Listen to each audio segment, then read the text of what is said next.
یہ بنیادی طور پہ ایک مس پرسیپشن ہے. اگر زرداری اتنا بڑا کنگ میکر ہے تو میرا یہ سوال ہے کہ آج Bilawal Bhutto Zardari prime minister of Pakistan کیوں نہیں ہے؟ میرا سوال ہے کہ اگر وہ اتنا بڑا جادوگر ہے اور سیاست کی P H D Asif Ali Zardari سے کرنی چاہیے تو یہ یوسف رضا گیلانی کو چیئرمین سینٹ وہ کیوں منتخب نہیں کروا سکے؟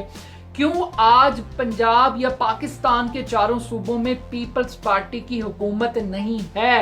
اگر اتنا بڑا جادوگر ہے تو پھر تو پورے حکومت میں پیپلز پارٹی کے علاوہ کوئی اور چیز نظر ہی نہیں آنی چاہیے. اور اس سے بڑھ کر یہ زرداری صاحب کی سیاست اور ان کے زیرک پن کی علامت ہے کہ آج پیپلز پارٹی صرف سندھ کی جماعت ہے اور وہ بھی انٹیریئر سندھ کی جماعت ہے. اس سے زیادہ زرداری کی کوئی اوقات نہیں ہے. اب اسٹیبلشمنٹ کی بات کرتے ہیں. اسٹیبلشمنٹ کا پرابلم یہ ہے کہ اسٹیبلشمنٹ پاکستان کی سیاست کے اندر ایسے ہی ہے جیسے کہ آپ یہ سمجھیں کہ یہ کہا جائے کہ ہاتھی اڑ سکتا ہے، کوا سفید ہو سکتا ہے. اسی طریقے سے سیاست کے اندر اسٹیبلشمنٹ کی یہ طاقت ہے کہ وہ اکثریت کو اقلیت میں بدل سکتے ہیں اور اقلیت کو اکثریت دے سکتے ہیں. اور اس کی میں کچھ مثالیں آپ کو دوں گا اور یہی وہ حرکتیں کر کے ہر سیاسی جماعت کو اور ہر لیڈر کو باور کرواتے ہیں کہ اگر آپ نے اقتدار لینا ہے تو لینے کا طریقہ کار یہی ہے کہ آپ کو اسٹیبلشمنٹ کا تابعدار بننا پڑے گا اور ان کی انسٹرکشنز کو فالو کرنا پڑے گا. اس کی سب سے بڑی کلاسک اگزامپل میں آپ کو دیتا ہوں. صادق سنجرانی صاحب کے خلاف تحریک عدم اعتماد آئی. اس عدم اعتماد میں اکثریتی ووٹ جو تھا وہ اپوزیشن کے پاس تھا، لیکن اس سب کے باوجود تحریک عدم اعتماد کامیاب نہیں ہوئی اور اپنے پیپلز پارٹی کے لوگ وہ اسٹیبلشمنٹ کے ہاتھوں بک گئے، لیکن کسی نے انویسٹیگیشن نہیں کی اور حاصل بزنجو مرحوم وہ چیختے چلاتے رہ گئے جنرل فیض کے خلاف. اس کے بعد اگلی سٹیج کے اوپر قومی اسمبلی کے اندر جب سینٹ کی ایک نشست کا انتخاب ہوا یوسف رضا گیلانی اور حفیظ شیخ کے درمیان، تو حکومت کے پاس عمران خان صاحب کے پاس اکثریتی ووٹ تھے لیکن منتخب یوسف رضا گیلانی ہوئے. اب یوسف رضا گیلانی کے پاس ووٹ نہیں تھے لیکن ان کو خفیہ قوتوں نے منتخب کروا دیا. اس کے بعد ایک تیسری سٹیج آتی ہے سینٹ کے انتخابات. اب جب سینٹ کے اندر چیئرمین سینٹ کا انتخاب ہوتا ہے تو یوسف رضا گیلانی کے پاس ہیں 49 ووٹ، لیکن یہاں پر بھی 47 ووٹ لینے والا صادق سنجرانی کامیاب ہو جاتا ہے. کیوں؟ کیونکہ جو پریزائڈنگ آفیسر تھے، جو چیئرمین سینٹ بنے ہوئے تھے اس وقت مظفر شاہ صاحب، انہوں نے 7 ووٹ پیپلز پارٹی کے ریجیکٹ کر دیے ٹیکنیکل بنیاد کے اوپر کہ جو سٹیمپ تھی وہ نام کے اوپر کی بجائے اس سے ہٹ کے تھوڑا سا آگے لگی ہوئی تھی، تو وہ ریجیکٹ کر دیے اور صادق سنجرانی صاحب کرسی پر بیٹھ گئے. تو یہاں پر کل جو کچھ ہوا ایک خط کے ذریعے وہ بنیادی طور پر ایک پولیٹیکل انجینئرنگ کا ڈاکہ تھا اور اس بات کی یقین دہانی تھی کہ جناب اگر اسٹیبلشمنٹ نہ چاہے، عوام چاہیں، عوام اکثریت دے دیں ضمنی انتخابات کے اندر، آپ کو حکومت اور اقتدار اس وقت تک نہیں ملے گا جب تک کہ آپ ان کی ٹرمز اینڈ کنڈیشنز کے اوپر پورا نہیں اترتے. تو یہ زرداری صاحب کا کوئی کمال نہیں ہے، کوئی چکر نہیں ہے. اب چودھری ظہور الہی صاحب جو ساری عمر اینٹی بھٹو رہے، جنہیں بھٹو صاحب نے الذوالفقار تنظیم نے قتل کیا، جن کے قاتل کو سزا ہوئی تو وہ پین سنبھال کے رکھا چودھری برادران نے، پھر ان کو کوہلو میں پہلے قتل کروانے کی کوشش کی گئی، بھینس چوری کے پرچے کٹوائے گئے. پیپلز پارٹی کے ساتھ ان کا ایک ہیٹ ریلیشن شپ رہا، لیکن پھر بعد میں چودھری پرویز الہی بھی ان کے مرید بنے زرداری صاحب کے، ان کی حکومت کا بھی حصہ رہے اور چودھری شجاعت صاحب بھی رہے اور شریف خاندان کے ساتھ بھی ان کے تعلقات کو اتنے مثالی نہیں رہے. لیکن اب مسئلہ یہ ہے کہ شجاعت کی فیملی کو لگتا ہے کہ کاف لیگ کا کوئی مستقبل نہیں ہے، اگر ان کو سیاسی طور پر زندہ رہنا ہے تو ان کو نون لیگ کی ضرورت ہے، جبکہ پرویز الہی کے بچوں کو یہ لگتا ہے کہ ان کی سیاست اور ان کے مفادات اور چودھری وجاہت حسین کے مفادات ان کی فیملی کے وہ تحریک انصاف کے ساتھ جڑے ہوئے. اور یہ جو لڑائی جو کل کھل کے سامنے آئی، یہ اس سے پہلے بھی چودھری وجاہت حسین کی اور چودھری حسین الہی کی تقریریں ہیں کہ زرداری سے چودھری شجاعت کے بچوں نے ڈالرز مانگے ہیں. یہ باقاعدہ طور پہ ان ریکارڈ تقریریں ہیں. تو یہ جو ڈالرز کی کہانی ہے یہ چودھری شجاعت کے گھر تک بھی گئی ہے.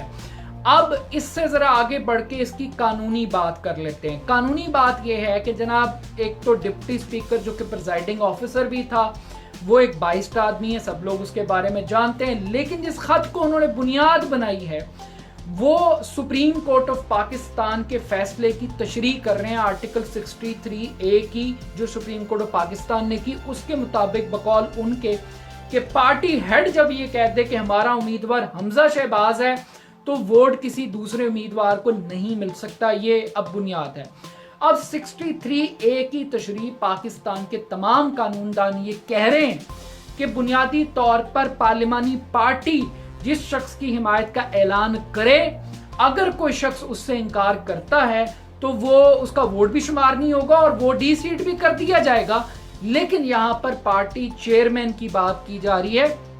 پارلیمانی پارٹی ایک طرف ہے اور چیئرمین صاحب ایک طرف ہے. نہ چیئرمین چودھری شجاعت نے پارٹی کے ارکان کو کوئی کمیونیکیٹ کیا کہ ہمارا امیدوار حمزہ ہے, پرویز الہی نہیں ہے, نہ ہی کسی قسم کی کوئی کنسلٹیشن ہوئی. خفیہ خط آیا لاسٹ مومنٹ پہ اور اس کے بعد ایک ڈرامائی طور پر ایک واقعہ ہو گیا. اب supreme court of Pakistan article 63A کی تشریح جو ڈپٹی اسپیکر نے کی ہے اس کی فردر تشریح تو وہ کرے گی سپریم کورٹ اور پوچھے گی کہ یہ کیسے ہوا. لیکن دو چیزوں کو مکس اپ کیا جا رہا ہے. مکس اپ یہ کیا جا رہا ہے بنیادی طور پہ, ایک لاسٹ بات میں کہنا چاہتا ہوں کہ جب تحریک انصاف کے 20 لوٹے منحرف ہوئے تو اس وقت پارٹی چیئرمین اور پارلیمانی پارٹی وہ پرویز الہی صاحب کے ساتھ کھڑی تھی.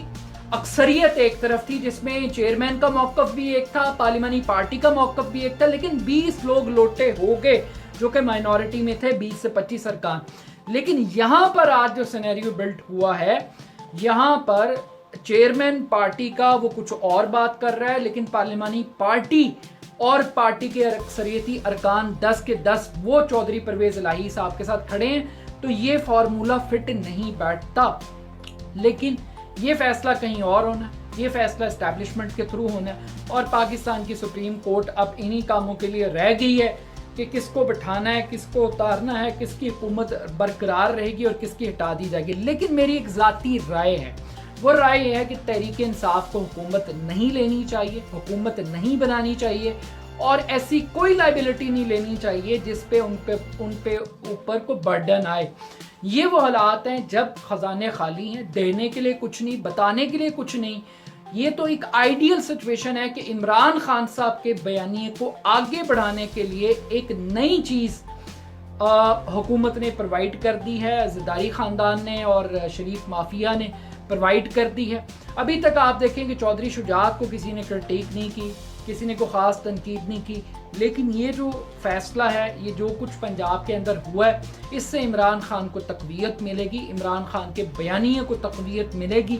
But at the end of the day یہ سارے کا سارا کھیل اسٹیبلشمنٹ کا ہے, اور اس کھیل کے اندر ہمیں پارٹی سربراہ کے اختیارات کا دوبارہ سے جائزہ لینا پڑے گا کہ کیا ہم پارٹی کے سربراہ کو ایک ڈکٹیٹر کے طور پہ پینٹ کر رہے ہیں, اور جو لوگ عمران خان کے فیصلے کے خلاف تھے کیا وہ جمہوریت تھی, اور کیا عمران خان صاحب کا فیصلہ ہی جمہوریت تصور ہوگا.